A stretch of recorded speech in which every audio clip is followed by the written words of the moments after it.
All right, what's up, people? This is Javi here, and I'm here with another movie review. My second one in just the last 2 days. Wednesday, I went to go see Dread 3D, and today I went to go see Taken 2, which was a movie that had been on my list.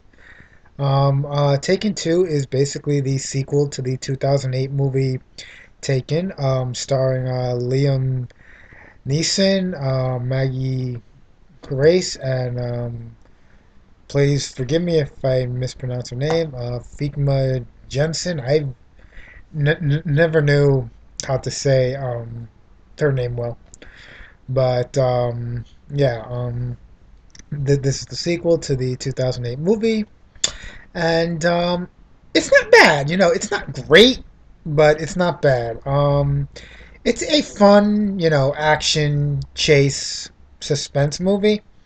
It does suffer from quite a few flaws, though, and which I'm gonna go into now. The first major flaw being the shaky cam, which is done in pretty much like every single chase sequence, action sequence, and it seems to be something that's being used a lot now in you know quite a few movies. They do this shaky cam whenever there's like an action scene or a fight scene, and for me personally, I really don't particularly care for it. I like seeing my action sequences and like, being able to see what is going on throughout the entire thing. I'm not a fan when they do the shaky cam and then, I can't see a damn thing.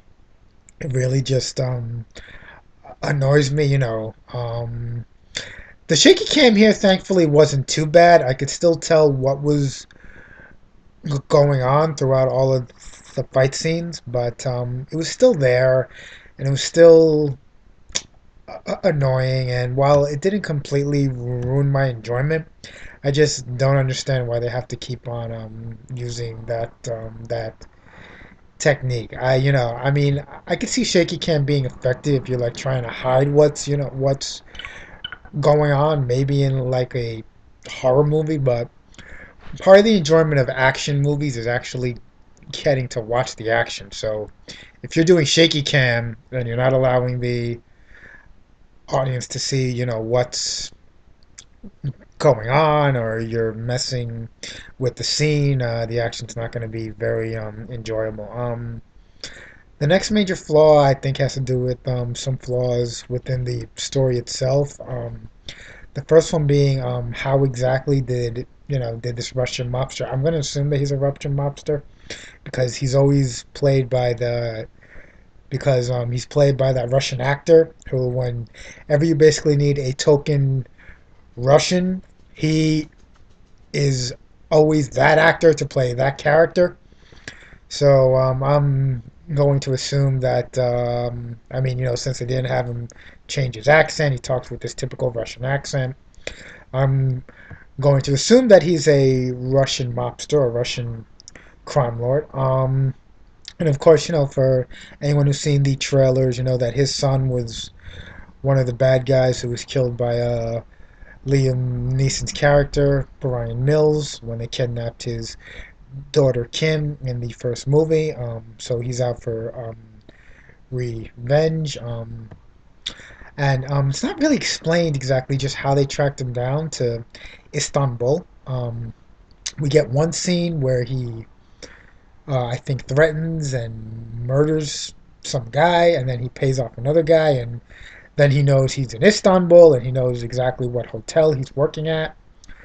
And it's never explained well, if at all, right? Aside from those two scenes, which don't really explain much, how exactly they managed to track him down. And normally, this wouldn't bother me if this was just, like a fun, mindless action movie.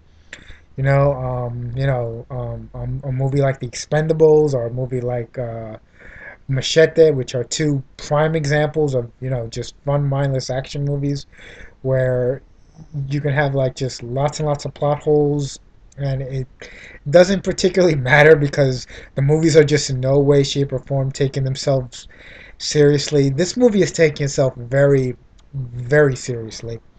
And this was also a problem I had with the Dark Knight Rises, where they also did plot elements that that just made very little sense and were just not explained like either well or at all. And yet you're supposed to take the entire movie seriously. And if things are not explained, it makes it hard to take it seriously. Though I mean, this might just be me because I do have Asperger's syndrome, so I perhaps my low level autism makes me need to have like everything explained to me. So maybe I'm making like a bigger deal out of this than most people would, but it was definitely something that I noticed. And also something else that that I sort of thought of while I was watching the movie. Why couldn't this film have been set here in the U.S.? Why couldn't have it been set in Los Angeles? I mean, if they were able to track him to Istanbul, where him and his family are, where he's working like I think a 3-day job or something like that, and his wife and daughter are just there on vacation. Why not just if you want to target the entire family, why didn't they just set the action in Los Angeles where the entire family is?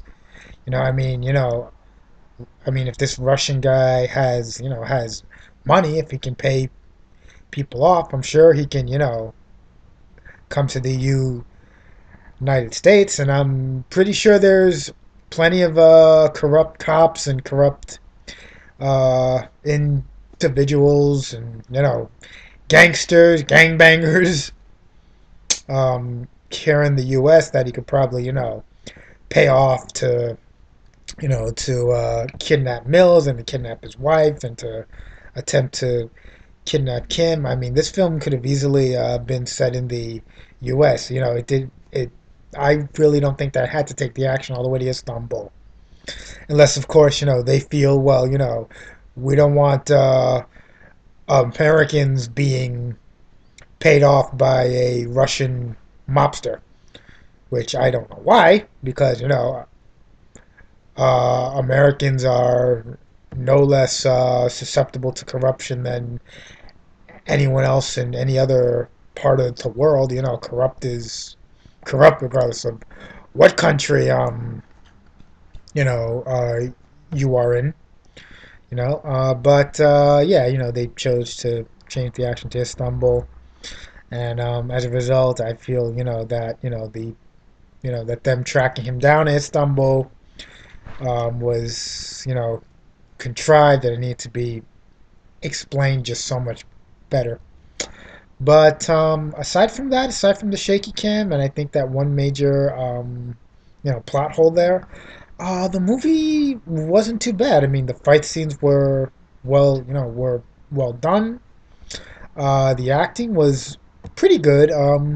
Some people complain that Maggie Grace, who played Kim, looks way too old, and it's true. I don't know what Maggie Grace's exact age is, but I'm pretty sure that she's bordering 30. She might even be past 30. But she's either bordering 30 or she's past 30. But and there were definitely some scenes where her age was definitely a lot more noticeable. And she certainly doesn't look like somebody who would be a teenager or who just be like recently out of high school. But she is pretty baby faced. I mean, baby faced to the point where I could definitely believe her being around like age, like between like I guess 21 and 25. I mean not not high school age, but definitely early young adulthood age. She has a baby face And I don't think, that she looked nearly as old as she actually is. I thought that she was passable as a young adult. So, and as for the character of Kim herself, she doesn't get too much to do. I mean, she does help her father, and she takes a much more active role. But it's pretty much Brian who's, of course, kicking the ass and saving the day. He's the main hero. Kim does help out. Though I really do wish that there were less scenes of Kim constantly being scared, and I you figured that after being kidnapped, that she would go out and take some martial arts or self defense classes, or just learn to fight, from her father, who has those skills. I mean, he's ex CIA, so why not have your father teach you some hand to hand combat skills? I mean, after being through that experience, you think that that you would go out and want to make sure that nobody could ever easily hurt you like that again. But as and there was like an opportunity to show that, like, where there's this one scene where she's hiding in the closet, and there's only like one guy there, and there was a scene there where they could have taken the opportunity and given Kim an action scene to show that the character has upgraded herself, and but she had just hid the entire time. I mean, not that her character was useless. I mean, she does help out, and she helps out in some very, very, very, good, good ways. Without her, Brian couldn't have saved the day. But I feel that there was more that could have been done with Kim's character. However, I felt that Maggie Grace was. I didn't think she was bad in the in the role. I mean, I guess many people might find her and the character can be annoying, but she didn't bother me in any way, shape, or form. So also, I think that Figure Jensen, she did good in the in with the material that she was given. She certainly wasn't bad, but she's mostly relegated to damsel in distress, the same role that Kim had in the first movie.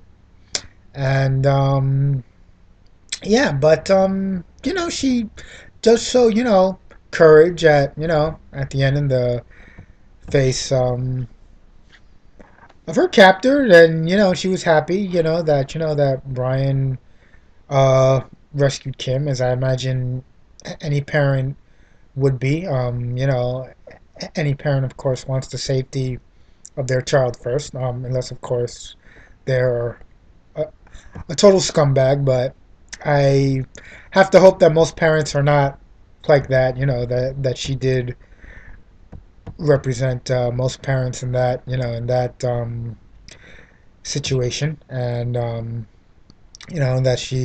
that the safety of her child came first. All right, I'm approaching the 15-minute mark here, so I do have more to say. So click on part two to hear more. All right, cool.